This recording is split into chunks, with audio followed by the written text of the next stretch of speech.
All right, your sky cam facing southwest. It's a stunning day today. It's a hot day. Hopefully you can handle the heat. You're enjoying the heat. We haven't had this stretch of weather much this summer at all. Just one other stretch where we had such a long period of time where we're not getting a bunch of rainfall and much colder temperatures. I will say though, by Friday, you'll notice quite a difference in the temperature. We may even get a little bit of rainfall as well. I'll show you that longer range in just a moment. 28 was the high so far in Calgary, 30 in Edmonton, and well into the 30s in much of the far south. So just above 30 in Pincher Creek, Milk River, and Lethbridge and Medicine Hat at 33. We will likely tack on a degree or two to these temperatures for tomorrow in many areas, at least.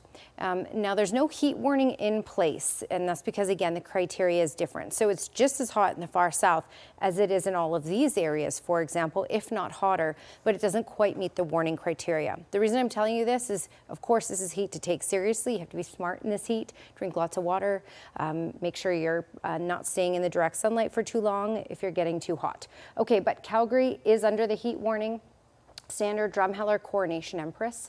And there's no statement in place for the south, but again, this is that warning criteria. So for areas north of Lethbridge and Medicine Hat, you just have to have 2 consecutive days with a high of 29 and an overnight low at least 14 to spark up this heat warning. But for the far south, it has to be 32 degrees for a daytime high. Now we're at that point, so we're getting those daytime highs, but the overnight low to spark the heat warning for Lethbridge over to Medicine Hat is really looking at an overnight low of at least 16, and we'll be just below that for these next couple nights. So you can get a bit of relief in the overnight hours, at least open the window, let the breeze in. Okay, here's that ridge of high pressure. While it will be in place for really the rest of this week, we'll notice a little low sneak in from the south, and that will arrive on, well, we'll even see some cloud cover from this on Thursday, and we'll see maybe a little bit of rainfall in the far south on Friday.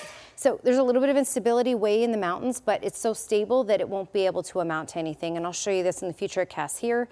As you can see, just some cloud cover will creep in tomorrow at times, but it will be mainly sunny with some cloudy periods in the far south. And then by the time we get into Thursday, it will be mainly cloudy on Thursday. And then Friday, you can see that rainfall to the south in the States. That will likely pump in a couple showers in some communities. Over Lethbridge, over to Medicine Hat, we have a small chance of that for Friday. And the temperatures will not be as warm, or as hot. So if you need some relief, well, there you go. East Kootenay, 32 degrees, a mix of sun and cloud for tomorrow. Crow's Nest Pass, 30, should be all sunshine for tomorrow. Medicine Hat, 34 degrees. And again, all sunshine. So it's a very hot day for tomorrow. 33 for Lethbridge tomorrow. You may notice some cloudy periods, but overall it will be mainly sunny. Thursday, 30 degrees. We won't let the clouds increase, and a reasonable 25 with a small chance of showers by Friday.